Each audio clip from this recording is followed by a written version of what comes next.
Cette ouverture est nécessaire, elle est même indispensable, car nous devons comprendre que ce n'est pas notre voisin ou notre prochain qui constitue une menace,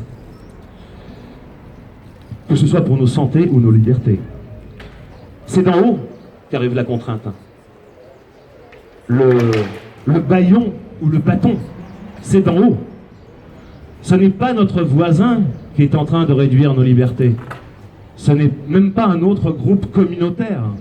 Il faudrait juste dans cette séquence qui est ouverte que nous puissions ouvrir des parenthèses, nous unir, parce que la menace que constitue la perte de nos libertés essentielles est quelque chose qui va tous nous impacter, quelle que soit notre appartenance politique, notre religion, notre culture. On peut même parler d'un phénomène mondial, et c'est inquiétant.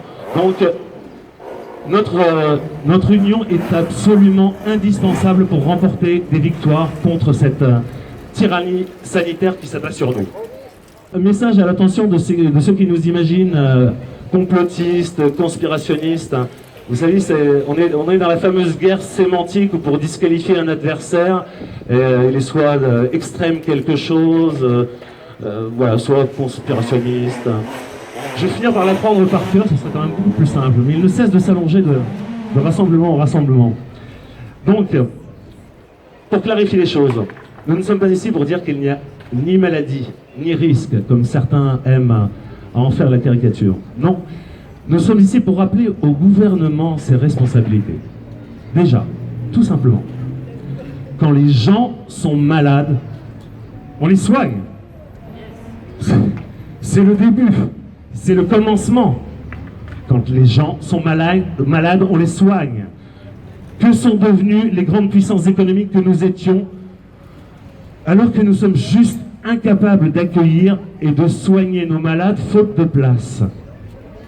C'est la vraie question.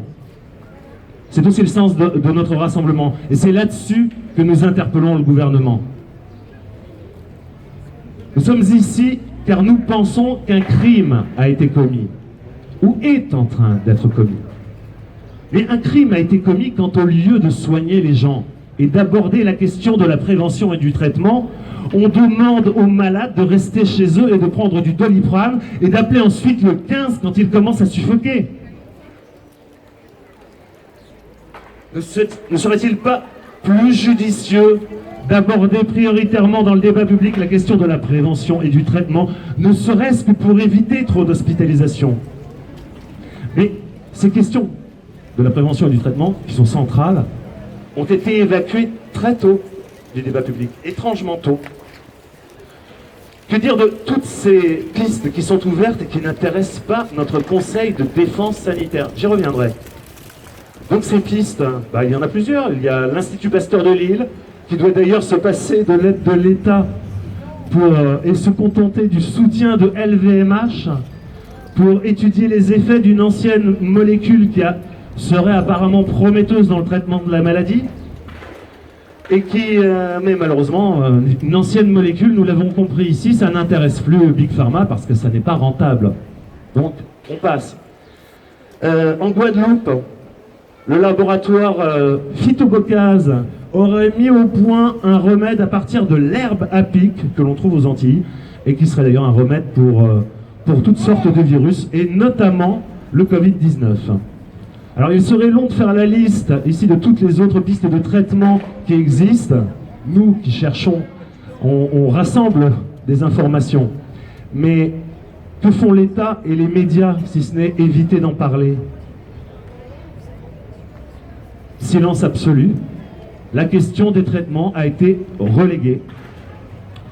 Nous commençons à voir qu'il est dans leur esprit pas vraiment utile de parler de la question du traitement ou d'améliorer la réponse immunitaire de la population avec, au hasard, du sport, de la vitamine C et D, des conseils pour une vie saine et équilibrée, sortir de chez soi, respirer, se rencontrer, échanger, s'aimer, vivre. Car avoir le moral, c'est bon pour le système immunitaire. On en est tous convaincus, c'est la base. Rester chez soi seul et triste devant un écran. Et devant un écran, c'est assez intéressant. Parce que s'il y a crime, il y a des gens qui en profitent. Alors crime, il faut replacer ça bien sûr dans le contexte. Mais on a tout de même assisté à un phénomène intéressant au mois de mars dernier. C'est que, je vous demande d'y réfléchir rétrospectivement. Du jour au lendemain, les géants de la tech, les GAFA ou GAFAM, se sont retrouvés à faire transiter 100% des interactions humaines dans leurs tuyaux. Il faut réfléchir un instant. Ils nous ont coupé de tous les liens directs et toutes nos interactions, 100% de nos interactions ont été captées par les géants de la tech. J'emploie moi le terme de hold-up, c'est pas pour faire référence au documentaire, mais il y a quand même des gens qui ont, des groupes qui ont profité de tout ceci. Il faut quand même les nommer, il faut quand même prendre conscience que des fortunes colossales ont été faites sur nos privations de liberté, parce que nos seuls moyens pour interagir les uns avec les autres, eh bien, ça a été d'utiliser leurs canaux de communication. Et ça, c'est assez important. Alors oui, nous aurions souhaité une communication publique qui aurait davantage reposé sur la confiance et non sur la peur. Mais au lieu de cela, nous avons eu la peur, l'infantilisation et la menace du duo confinement-vaccin.